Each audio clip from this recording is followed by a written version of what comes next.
Hello guys, welcome to the Trading Parrot. I'm recording here from my room in the hotel. I just finished the second day of the event of the blockchain week from Binance. It was extremely cool to see so many things, and in this video I want to talk about something different from yesterday, which has been everything about the event of the blockchain. I want to talk about what's going on with the price, what's going on with Bitcoin. Bitcoin is going mental. We just touched 37K. There's been withdrawals for 1 billion. I still cannot confirm if that is just rotating the Bitcoin within Binance or if there's an actual withdrawal from the exchange, which will be extremely bullish.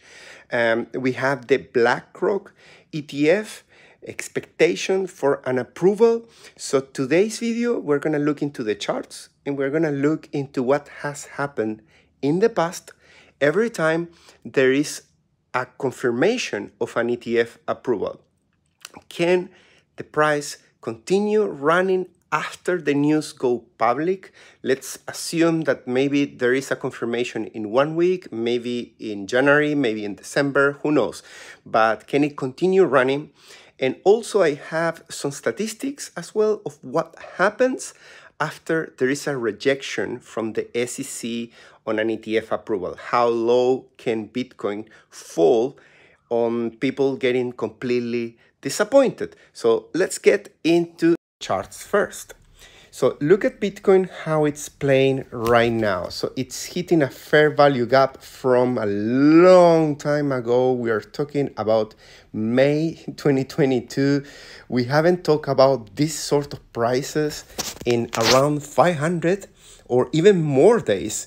And something is really interesting that is happening right now that it hasn't happened since the beginning of any other bull run, which is to see so many bearish strong signals. We have Cerberus sell, we have the Hive with 2 consecutive sells, and they are not being respected because the FOMO is fueling this movement. We can call it the BlackRock fever right now that we're seeing in the market. And if we focus here on the RSI, we can also see that it keeps printing higher highs with very strong impulsive moves to the upside. We touch RSI of almost 90, which is crazy.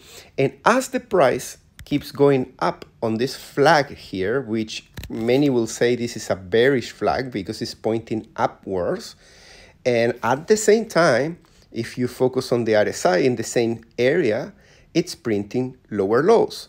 So this lower lows, of course, is showing that there is an exhaustion in this last formation of the flag.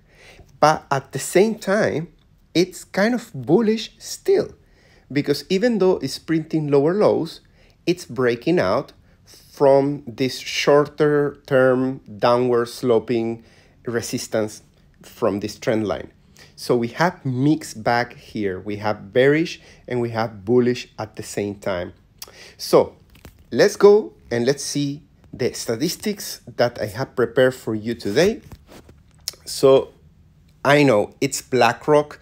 We cannot compare, probably it's not fair to compare ETFs approvals from the past with BlackRock, because BlackRock is massive, number one, and it's a spot ETF, and it's in the US. In the past, we have approvals only from futures ETFs, and the only spot ETFs that we have are in other countries, in Canada, for example. So I asked AI to give me a summary, and I publish it on Twitter. You're welcome to follow me, Trading Parrot, on Twitter.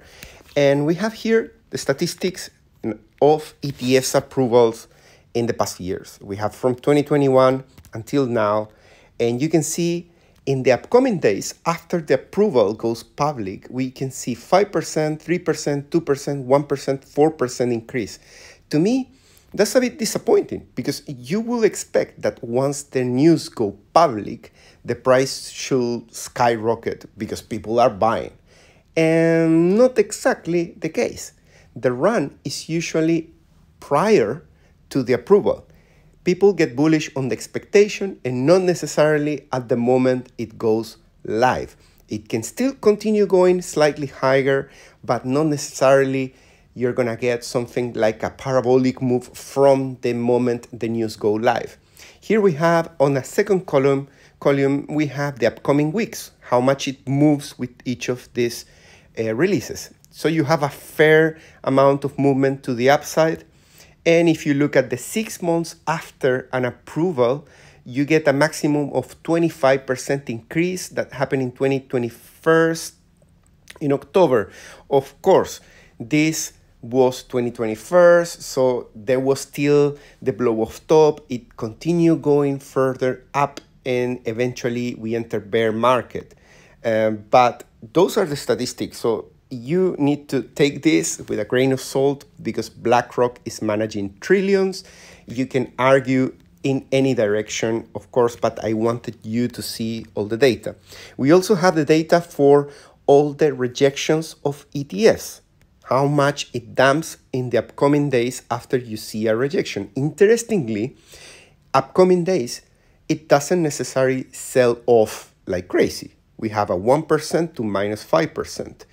After a few weeks, you have a maximum of 10%. And after 6 months, you have a maximum of minus 25%. And that is in October 6th of 2027. That's when Solid X Bitcoin ETF got rejected. So also pretty interesting data. And if you find me on Twitter, you're going to find this post. And at the end of the thread, I left a link that is going to take you to the questions I made to this Google version of ChatGPT called Bard that has the advantage that they have all recent data. So you can ask for the current price of Bitcoin, you can ask for what people are saying, as opposed to ChatGPT. ChatGPT doesn't have access to real-time data. So guys, I really want to know, what do you think is going to happen if it gets approved? Number one. Number two, I want to know your thoughts. Do you think it's going to get approved, or is this the first time that BlackRock is going to see a rejection, really? I think only once they got rejected on an ETF. I think it's a matter of when. But my questioning is, if Bitcoin continues going higher, let's say we get to 42, how much steam do we still have to keep pushing after the ETF approval? And I'm not buying necessarily that once it gets approved, the billions are going to just jump into the ETF on day zero. There's going to be a transition, there's going to be some FOMO, but it needs to build up. I don't think on the first day the institutions are right now queuing outside to get that exposure. Of course, there is interest, there is demand, but we need to keep our feet on the ground. It's not, it gets approved and there's a massive queue of Apple and everybody just wanting to buy like crazy, because there was already futures ETF. Okay, it's not real spot ETF, but there were some alternatives and they're not buying. And who knows? Let me know in the comments. I'll read all your comments, I'll reply to all your comments, and I say goodbye here from this beautiful city of Istanbul. I really love it. I hope to come back soon here. I'll see you on the next one. Take care. Bye-bye.